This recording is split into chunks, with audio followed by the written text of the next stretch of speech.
38-ci hissə. Cahillikdən keçən ədalət. John Rawls. Ola bilsin ki, siz bir zəngin və ya milyonçusunuz. Lakin insanların çoxu elə deyil. Bəziləri kasıb, digərləri isə o qədər kasıbdır ki, qısa ömürlərinin çox hissəsini aclıq içində keçirirlər. Bu, ədalətli və ya düzgün görünmür, elə deyilmi? Əgər dünyada həqiqi ədalət bərqərar olsaydı, bəzilərinin xərcləməyə yer tapa bilmədikləri qədər böyük sərvət sahibi olduğu bu dünyada acılıqdan əziyyət çəkən bu qədər körpə və uşaq olmazdı. Afrikadakı kasıblar Amerika və İngiltərədəki kasıblardan o qədər də fərqlənməzdilər. Qərb dünyasının zənginləri özlərindən asılı olmayan həyat şəraiti üzündən çətinliklər içində boğulan insanlardan 1000 dəfələrlə zəngin olmazdılar. Ədalət insanlara münasibətdə haqlı davranmaqdır. Ətrafımızda həyatları firavan keçən və əksinə özlərindən asılı olmayan səbəblər üzündən məhdud imkanlara malik olub, həyatda qalmaq uğrunda çarpışmağa məcbur qalan minlərlə insan var. Bəziləri hansı işdə işləmələrini və ya hətta hansı şəhərdə yaşamalarını da sərbəst seçə bilmirlər. Bu bərabərsizliklər haqda eşidən bəzi insanlar sadəcə, bəli, həyat ədalətli deyil, deyərək çinlərini çəkirlər. Bunlar adətən həyatda bəxti gətirən insanlar olur. Digərləri isə cəmiyyətin daha yaxşı necə təşkil oluna biləcəyi haqda düşünür və güman ki, bunun üçün cəhdlər də göstərirlər. Harvard Universitetinin həlim xasiyyətli akademiki John Rawls insanların bu məsələlər haqda düşüncələrini dəyişəcək bir kitab yazmışdır. Kitab Ədalət Nəzəriyyəsi adlanır və 20 ilə yaxın intensiv düşüncələrin məhsuludur. Kitab əslində başqa professor və yazıçılar üçün nəzərdə tutulmuş quru, akademik bir dillə yazılıbdır. Lakin bu qəbildən olan digər kitablardan fərqli olaraq, o kitabxana rəflərində tozlanmağa tərk edilmədi və qısa müddətdə bestsellerə çevrildi. Kitabı bu qədər çox adamın oxuması müəyyən mənada təəccüblü idi. Lakin onun əsas ideyası o qədər maraqlı idi ki, az müddət ərzində 20-ci əsrin ən nüfuzlu kitabına çevrildi. Filosoflar, hüquqşünaslar, siyasətçilər və bir çox başqa peşə sahibləri də ona maraq saldılar. Rawls özü belə bir nəticə əldə edəcəyini heç gözləmirdi. İkinci Dünya müharibəsində döyüşən Rawls 1945-ci ildə Hiroşimaya atom bombası atılarkən Sakit okeanda imiş. Müharibədə gördüklərindən çox təsirləndiyindən o, nüvə bombasından istifadəni düzgün iş hesab etmirdi. Müasirlərinin əksəriyyəti kimi o da daha yaxşı dünya, ədalətli cəmiyyət yaratmaq istəyirdi. Lakin onun dəyişiklik etmək üsulu siyasi hərəkatlara qoşulmaq deyildi, düşünmək və yazmaq idi. Ədalət Nəzəriyyəsi kitabını yazdığı müddətdə isə Vyetnam müharibəsi gedirdi və bütün Birləşmiş Ştatlar boyunca müharibə əleyhinə etiraz aksiyaları təşkil edilirdi. Rawls məsələ ilə bağlı aktiv hərəkatlara qoşulmaq əvəzinə ədalətlə bağlı ümumi mücərrəd məsələlər haqda yazmağı seçmişdi. Onun işinin əsasını bizim hamımızın birlikdə necə yaşamamız və dövlətin bizim həyatımıza hansı təsirləri göstərməsi haqda daha dərindən düşünməli olmamız təşkil edirdi. Mövcudluğumuzun daha da yaxşılaşması üçün biz əməkdaşlıq etməliyik. Amma necə? Təsəvvür edin ki, yeni və daha yaxşı bir cəmiyyət qurmalısınız. Özünüzə bir sual verməlisiniz. Bundan kim nə qazanacaq? Əgər siz iri hovuzu olan villada yaşayırsınızsa və tropik adada istirahətə gedəcəyiniz şəxsi təyyarəniz varsa, o zaman siz dünyanı bəzilərinin çox zəngin, digərlərinin isə hədsiz kasıb olduğu bir yer kimi təsəvvür edəcəksiniz. Əgər siz hazırda kasıb yaşayırsınızsa, güman ki, heç kimin milyonçu olmasına icazə verilməyən və var dövlətin bütün insanlar arasında bərabər paylanacağı bir dünya təsəvvür edəcəksiniz. Bu cəhət insan təbiətinə xasdır. İnsanlar dərk edib etməmələrindən asılı olmayaraq, daha yaxşı bir dünyanı məhz öz mövqelərindən təsəvvür etməyə can atırlar.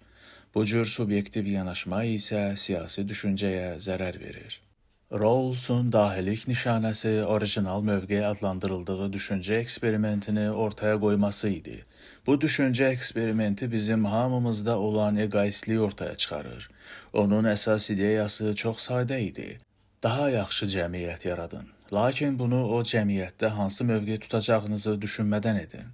Düşünün ki, zəngin və ya kasıb, güclü və ya zəif, yaraşıqlı və ya eybəcər, sağlam və ya əlil, istedadlı və ya istedadsız, kişi və ya qadın, biseksual və ya heteroseksual olacağınızı bilmirsiniz. Rawls məhz bu cür məlumatsızlıq əsnasında sizin daha ədalətli davranacağınızı düşünür. Çünki cəmiyyətin hansı üzvünə çevriləcəyinizi hələlik bilmirsiniz. Öz yerinizi bilmədən üstün bir cəmiyyət qurmaq ideyası Rawls'un ədalət nəzəriyyəsinin əsasını təşkil edir. Bu, onun fikrincə hər kəsin qəbul edəcəyi iki əsas prinsipə istinad edirdi: azadlığa və bərabərliyə. Onun birinci prinsipi azadlıq prinsipi idi. Bu prinsipə əsasən hər kəsin inam, lider seçmək hüququ və s. bu kimi ən primitiv azadlıq haqları olmalı idi. Hətta bu azadlıqların bəzilərini məhdudlaşdırmaq, əksər insanların həyatını yaxşılaşdırsa belə, onlar o dərəcədə vacibdir ki, hər şeydən yüksək tutulmalıdır. Bütün liberallar kimi Rawls da azadlıqlara çox böyük önəm verirdi. Hər kəsin onları haqqının yetdiyinə inanırdı. Rawls'un ikinci prinsipi, ayrı-seçkilik prinsipi isə bərabərliklə bağlıdır. Cəmiyyət var dövləti bərabər paylamalı və məhdud imkanlı insanlara daha böyük fürsətlər tanımalıdır. Əgər insanlar müxtəlif məbləğlərdə pul qazanırlarsa, o zaman bu cür bərabərsizliyə yalnız vəziyyəti pis olanlara kömək ediləcəyi halda yol verilməlidir. Bank müdiri ən az əmək haqqı alan işçidən 10.000 dəfə çox maaşı yalnız o halda ala bilər ki, aşağı maaşlı işçinin nə qədər çox qazanması bank müdirinin əmək haqqından asılı olsun. Rawls'un imkanı olsaydı, son nəticədə kasıbların daha çox pul qazanmasına səbəb olmayacağı təqdirdə kiminsə bonus almasına ümumiyyətlə imkan verməzdi. Rawls düşünürdü ki, əgər heç kim zəngin və ya kasıb olacağını bilməsəydi, onların seçəcəkləri dünya məhz bu cür qurulardı. Rawls'dan öncə kimin nə qədər qazanacağı haqda düşünən filosof və siyasətçilər çox zaman zənginliyi, orta səviyyəni təmin edəcək vəziyyətin xeyrinə düşünürdülər. Bu isə o deməkdir ki, bəzi insanlar hədsiz zəngin, əksəriyyət orta səviyyəli, bəzi insanlar isə çox kasıb olacaqdılar. Rawls üçün isə bu hədsiz zənginlər olmadığı, hamının eyni dərəcədə gəlirə malik olacağı, lakin ümumi pul kütləsinin az olduğu vəziyyətdən daha pis idi. Bu çətin ideyadır, xüsusən də daha çox pul qazanmağı bacaran insanların mövcud olduğu bir dünyada. Başqa bir önəmli ABŞ filosofu Robert Nozick Rawls'dan daha aktiv siyasətçi idi və həmkarının bu mövqeyini sual altına qoyurdu. Sevimli oyunçularını izləməyə gəlmiş basketbol həvəskarları pullarının bir hissəsini oyunçuya vermək seçimində əlbəttə ki, azad olmalıdırlar. Və oyunu milyonlarla insan izləməyə gələndə Nozick'in fikrincə sözsüz ki, oyunçu milyonlar qazanacaqdı. Rawls bu fikirlə qəti razı deyildi. O iddia edirdi ki, əgər bunun nəticəsində kasıb insanlar əlavə gəlir əldə etmirdilərsə, o halda basketbol oyunçusunun bu qədər pul qazanması da yol verilməzdir. İnsanın istedadlı idmançı və ya yüksək intellektə sahib biri olmasının ona yüksək gəlir əldə etmək kimi bir ixtiyar vermədiyinə Rawls inanırdı. Çünki o idman istedadının və yüksək intellektin sadəcə bəxt məsələsi olduğunu düşünürdü. Xoşbəxtlik üzündən yaxşı sprinter və ya basketbolçu olmanı sizə daha çox gəlir əldə etmək hüququ vermir. Bütün bunlar sizin təbii lotereyadakı qazancınızdır. Çox adam isə Rawls'la razılaşmırdı və mükəmməlliyin mükafatlandırılmalı olduğunu düşünürdü. Rawls'a görə hansısa bir işi yaxşı bacarmaq və daha çox gəlirə yiyələnmək arasında avtomatik bağlılıq ola bilməz. Bəs bundan məlumatsız olsalar belə, bəzi insanlar sırf bəxtlərini sınamaq qərarına gəlsələr necə olar? Həyatı lotereyaya bənzətsələr və cəmiyyətdə arzu olunan mövqeylərin varlığını istəsələr necə olar? Güman ki, qumarbaz xislətlilər son dərəcə varlanmaq şansı qarşılığında kasıb olmaq riskini gözə alırlar. O zaman onlar Rawls'un təsvir etdiyi bərabər imkanlara deyil, daha geniş imkanlara malik bir dünya görmək istəyərlər. Rawls düşüncə sahibi insanların öz həyatlarını bu cür qumara qoymaq istəməyəcəklərindən əmin idi və çox güman ki, o yanılırdı.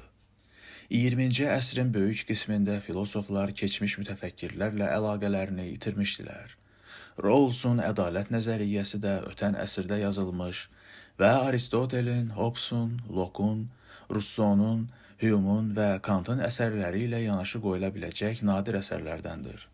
Rawls özü bəlkə bununla razılaşmazdı. Halbuki o, Michael Sandel, Thomas Pogge, Martha Nussbaum və Will Kaylika kimi bugünün filosoflar nəsli üçün bir nümunə sayılır.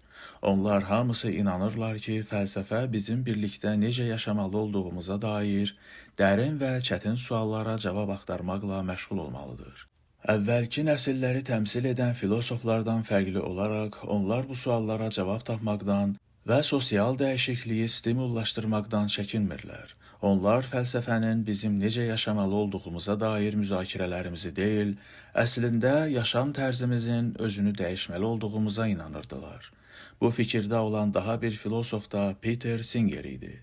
Onunla bağlı bölüm bu kitabın son hissəsidir. Lakin onun ideyalarına müraciət etməzdən öncə, biz bugünkü günün aktual sualını araşdıracağıq. Kompüterlər düşünə bilirmi?